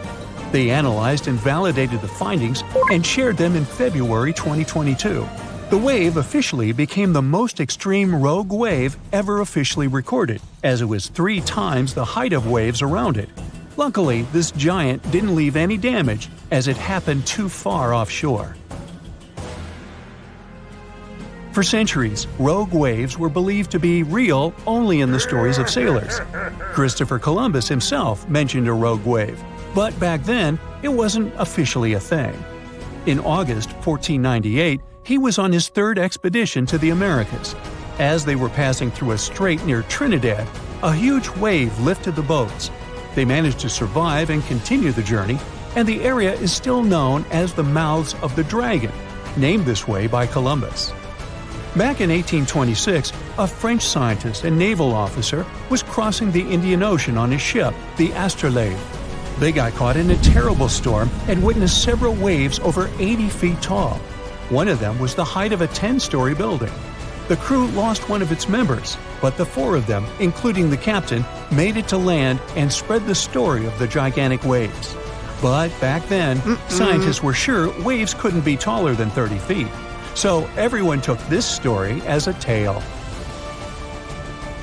Witnesses shared many other stories of giant waves coming out of nowhere, but scientists officially recognized the first rogue wave only in 1995. It went down in history as the Doppler wave, or the New Year's wave. This sea monster of the North Sea hit the Norwegian gas platform Dropner on New Year's Day. It reached a height of 84 feet. The waves surrounding it were twice as small. The rig was built to withstand waves up to 64 feet tall and had the most advanced sensors for its time.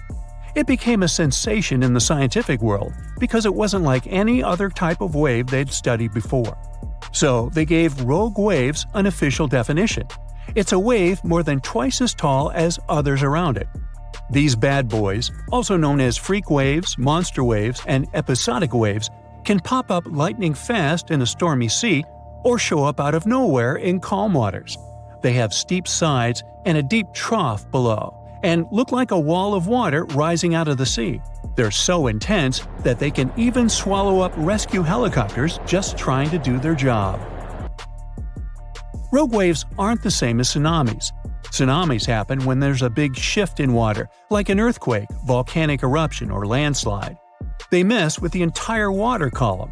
At sea, you might not even notice a tsunami cruising beneath you, but near the shore, as it hits shallow waters, those waves can shoot up to crazy heights. Rogue waves are formed at the surface level, although sometimes they can form deep below, and these are called rogue internal waves. Scientists and sailors singled out some statistics. Rogue waves more often form when wave trains run into fast ocean currents. The coast of South Africa is one good place for that. There are concerns that these water beasts may happen more often in the future because there's more energy in the atmosphere and ocean. It means larger and more frequent rogue waves and more ships lost at sea. Rogue waves aren't limited to oceans and can even occur in lakes. Lake Superior witnesses something that got the name Three Sisters. It's a series of 3 large waves, one after another. The second wave covers the ship decks before the first one is gone. The third wave jumps in and adds extra water. These 3 sisters overload the ship. There's a theory that this phenomenon took down the steamship Edmund Fitzgerald in 1975. Rogue waves are also dangerous because they form rogue holes in the water. When the wave builds up, it draws in all the water around it. So, near the base, these holes can be very deep. If the bow or stern of a ship ends up in one, the ship can instantly sink.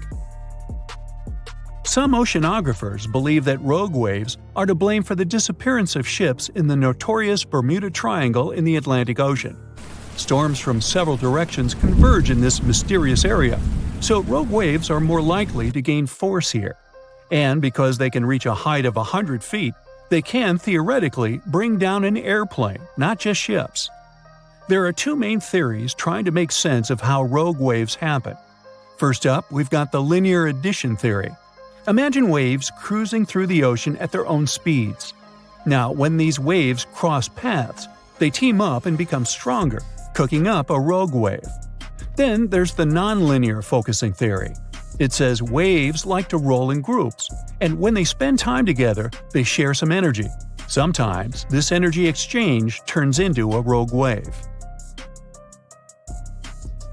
To predict the formation of these freaky waves, scientists would need an innovative radar system to keep a constant eye on the waves near a boat. They'd collect all the data and toss it into a fancy math model that paints a real-time picture of what the ocean surface looks like at that very moment. This model would need to do new calculations of the surface situation every 5 minutes. It would let the crew know if there were any extreme waves coming up in the next several minutes. Such a system doesn't exist yet, but as scientists measure more rogue waves, mathematicians may find a way to alert us of the upcoming rogue waves rising out of the water. Sometimes you can hear the term sneaker wave as a synonym for rogue waves, but oceanographers claim there's a difference. Rogue waves occur mostly in the ocean, and sneaker waves build up at the shore. They're also known as king waves and sleeper waves, and they roll up much faster than usual waves when they approach the beach. They always appear without warning after smaller waves and can be powerful. They can carry swimmers further away into the ocean. But the worst part is, they can also sweep you off your feet and into the water when you're casually strolling on a jetty or the beach, or on an outcropping nearby. Oregon State University researchers found that sneaker waves form in offshore storms that carry wind energy to the ocean surface. With all that energy, several waves unite and overlap into one beast that stands higher and goes further ashore than a regular wave. Another thing that makes them more dangerous is that, just like rogue waves, they're hard to predict. Fishers, surfers, and others who spend a lot of time by the water normally know when and what to escape when it comes to big waves. With sneaker waves, that logic doesn't work. There is no set time of the year when they're more active either, but putting together some data shows you're more likely to experience one of those somewhere between April and October, and the peak would be in October and November. Sneaker waves carry huge amounts of water, sand, and gravel. Those can fill up your shoes in a matter of seconds and sweep you off your feet if you're unlucky enough to be ashore at that moment. These sea monsters also have the power to move huge logs, which carries another hazard.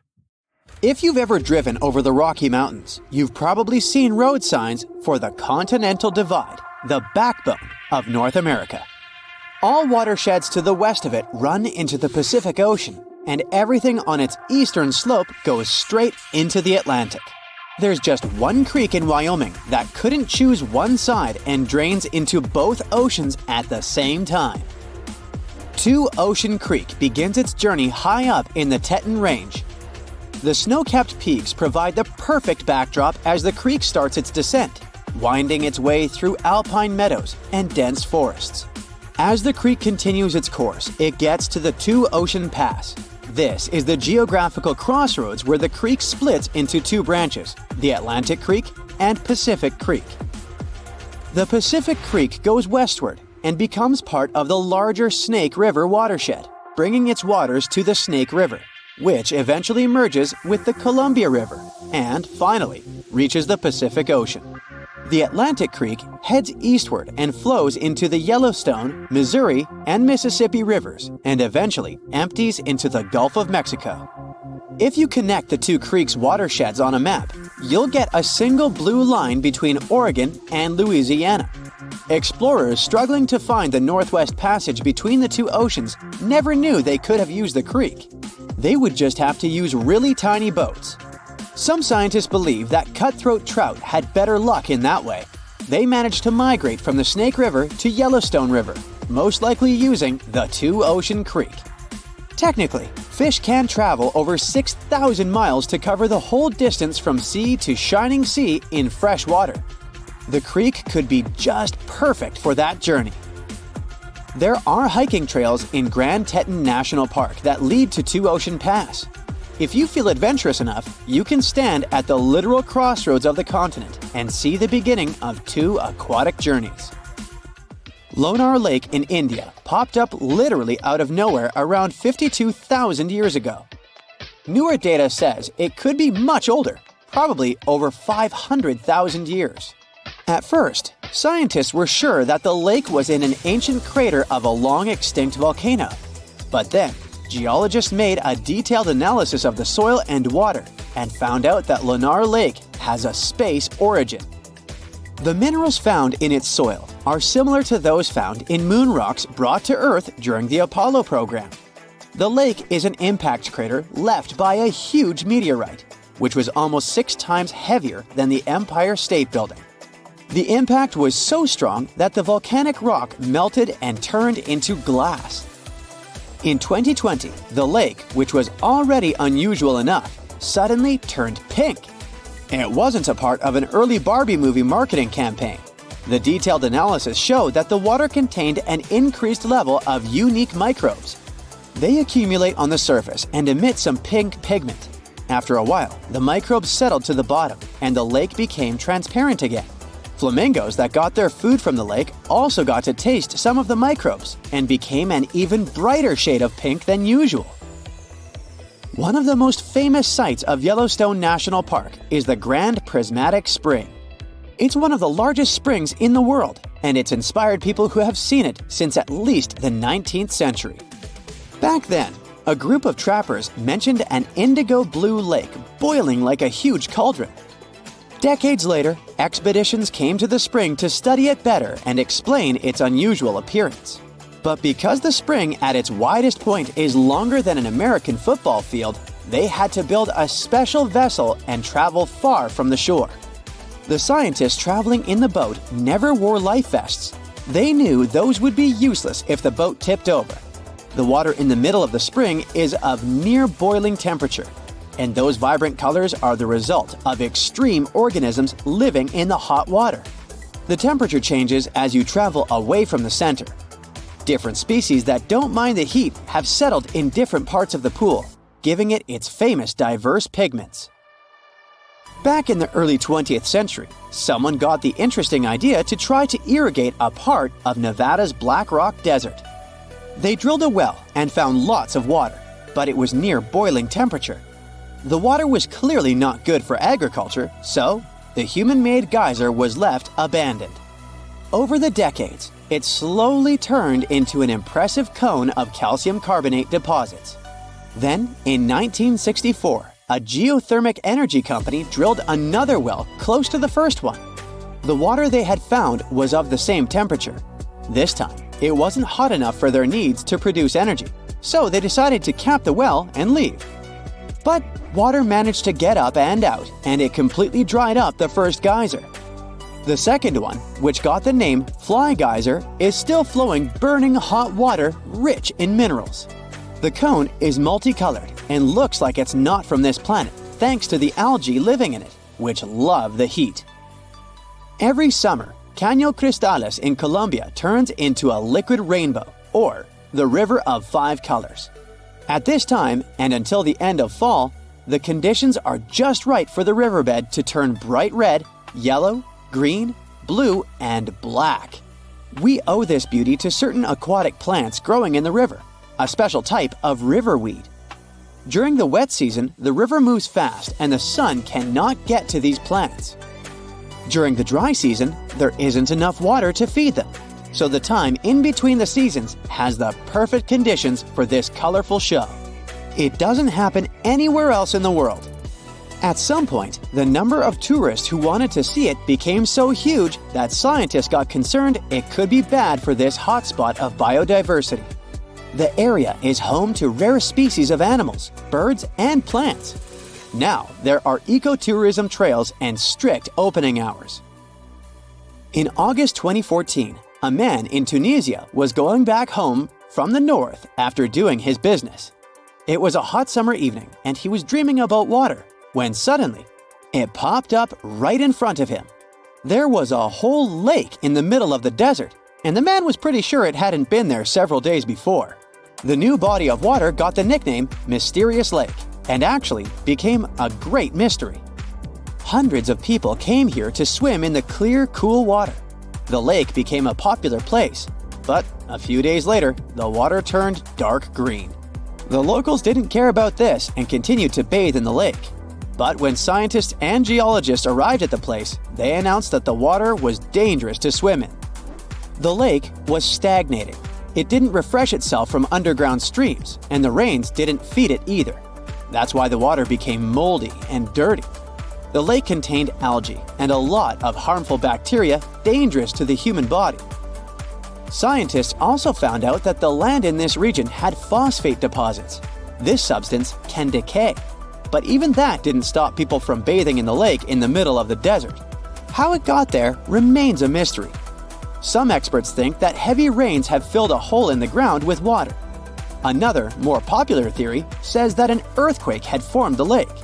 The seismic activity must have torn the Earth's crust above the water table, and then underground springs had filled the crevice. So, in theory, the lake could drain back out one day, just as suddenly as it had appeared. Now imagine a tiny particle, like a proton, zooming towards your hand at 99.99% of the speed of light. Would you feel anything at all when it hit you? The night of October 15, 1991, a mysterious particle zoomed through space with the power of entire stars packed into tiny atoms. Its energy was 40 million times the energy of the most powerful protons ever produced in our most advanced particle accelerators, like the Large Hadron Collider. Moreover, it was incredibly fast. Its luminous tail even broke the particle speed limit.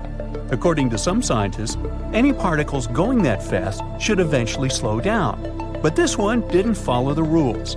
It just kept going just a tiny bit slower than the speed of light. The scientist, John Lindsley, was so shocked he exclaimed, "Oh my God," when he first saw this data. So that's how they named this thing, the "Oh my God" particle. Now imagine a normal particle, like a photon, traveling through space alongside this crazy racer. Well, the OMG particle has energy that's 100 quintillion times greater than those of photons. From our point of view on Earth, it would take the photon over 215,000 years to gain even the tiniest lead. If we look at its energy, it would be like a baseball thrown at almost 60 miles per hour, which would hurt if it hit your bare hand. Ow! But surprisingly, if the OMG particle aimed at you, you wouldn't feel a thing. It would simply pass through your hand. It could scatter some other particles around, but overall, the impact would be unnoticeable. And it's all because of how cosmic rays work. You see, when you're in space, there are tons of invisible particles zooming around you at incredibly high speeds. They're like tiny supercharged balls of energy. These speedy particles are called cosmic rays. Now, we normally encounter the aftermath of their atmospheric dance at sea levels. Most of the cosmic rays consist of lone protons, with just a dash of heavier particles. The higher the energy, the rarer the ray. They come from various places in the universe. They come in two flavors: galactic cosmic rays from outside our solar system and solar energetic particles emitted from the sun. We're mostly protected from them thanks to our Earth's magnetic bubble, the magnetosphere. This protective shield deflects many charged particles, including cosmic rays, away from our planet or directs them toward the polar regions. And guess what they cause there? That's right, the famous, beautiful aurora borealis. The northern lights that we often see in the Arctic and Antarctic regions of the Earth are caused by travelers from outer space. But it's not like none of them ever reach our planet. In fact, we're surrounded by cosmic rays everywhere. Thousands of these rays are dancing around us every second. And they don't just surround us, they're hitting us and passing through our bodies. However, despite that, we don't feel a thing. That's because even though they're very energetic, they're still super small and low mass. In fact, they're so tiny that they often pass through the spaces between atoms and even inside the atoms themselves with minimal interaction. Because of all of this, we had no idea that they existed until the 1910s. A long time ago, scientists found out that the air high up in the sky has some special stuff called ionization. Ionization is when atoms or molecules gain or lose electric charges, turning into ions. In simpler terms, it's like giving a neutral thing, an atom or a molecule, a positive or negative charge. These charged particles then can do some interesting things. For example, they play a big role in electricity, allowing things like lights and electronic devices to work. In any case, scientists wanted to know where ionization comes from. They first thought it came from radioactive things in the ground. But then, in the early 1900s, a couple of scientists went up in balloons and found out that this ionization increases the higher you go. Turns out, something from space, not the sun, was making this ionization. Scientists learned a lot about them over the years, like where they come from and what they're made of. And that's how the cosmic rays were discovered. The mysterious OMG particle we've talked about was one of those cosmic rays. This particle was detected by the Fly's Eye camera in Utah in 1991, and to this day, it holds the record as the highest energy cosmic ray ever spotted. Obviously, it sparked scientists' curiosity. They wanted to find out where this supercharged particle came from and how it got its incredible speed. So they decided to investigate it. And the more they studied it, the more weird things they discovered. For example, they found out that time itself stretches out for this particle because of how insanely fast it is. Special relativity, an idea created by Albert Einstein, says that as you speed up, strange things happen. And when you get close to that light speed zone, time starts playing tricks. For example, if the OMG particle started its journey from a spot that's 1.5 billion light-years away, for the particle, it would feel like just around 2 days have passed by the time it reaches us on Earth. Since scientists discovered this amazing oh my god particle, they've found hundreds of similar super-energetic events happening in space. But it's extremely hard to find out why they move the way they do. All the theories have their own problems and bumps. One suspect is supernovas, massive star booms with magnetic fields and energy. However, it looks like even their great energy isn't quite enough to create an OMG particle. Another top suspect was Centaurus A, a nearby active galaxy. But the evidence for this one is tricky because the Milky Way's magnetic field alters the paths of cosmic rays. Of course, there are some crazy and exotic possibilities, like topological defects from the Big Bang or mysterious interactions within dark matter. Scientists are exploring wild ideas as well. Who knows? Maybe it's really some crazy twist of physics. High-energy astrophysics is also super helpful for studying and understanding cosmic rays. This is a field of study that explores highly energetic stuff in space, like extreme cosmic events. Scientists are interested in understanding how cosmic rays are connected to these wild events happening out there. Unfortunately, even after almost 30 years of detective work, The true origin of the OMG particles remains a mystery. Luckily, recent studies might give us some hints for the answer. In the large deserts of Utah, there's a thing called the telescope array. It's searching for superfast particles called ultra-high-energy cosmic rays. Picture a massive grid of detectors spread across the desert, keeping an eye on particles all day long. And here's what it discovered recently. There's a specific area in the Ursa Major constellation. At first, scientists didn't think much of it, but then they analyzed the data thoroughly and realized it was important. This exceptional area is a warm spot where these cosmic rays might be coming from, and it has almost 100% chance of being real. It sounds like the universe's hidden energy source, but what is this source, and why does it exist? Cosmic rays aren't just intriguing for astronomers, they also have earthly applications. In 2017, researchers used cosmic rays to discover a hidden void in the Great Pyramid of Giza. They used muon tomography, a method that examines cosmic rays penetrating solid objects, and this is how scientists unveiled the secrets of the ancient structure. Scientists also use them to look inside volcanoes. They use the same method as with pyramids. When these rays pass through a volcano, scientists can study how they move to create images of what's inside. This helps researchers figure out where different materials are in the volcano and keep an eye on any signs that it might become active. So, the more we learn about them, the more we learn about the mysteries of our universe. Scientists had to build better detectors to learn more. Thanks to all the new technology, they're learning things very rapidly. So let's see what truth they'll discover in the future.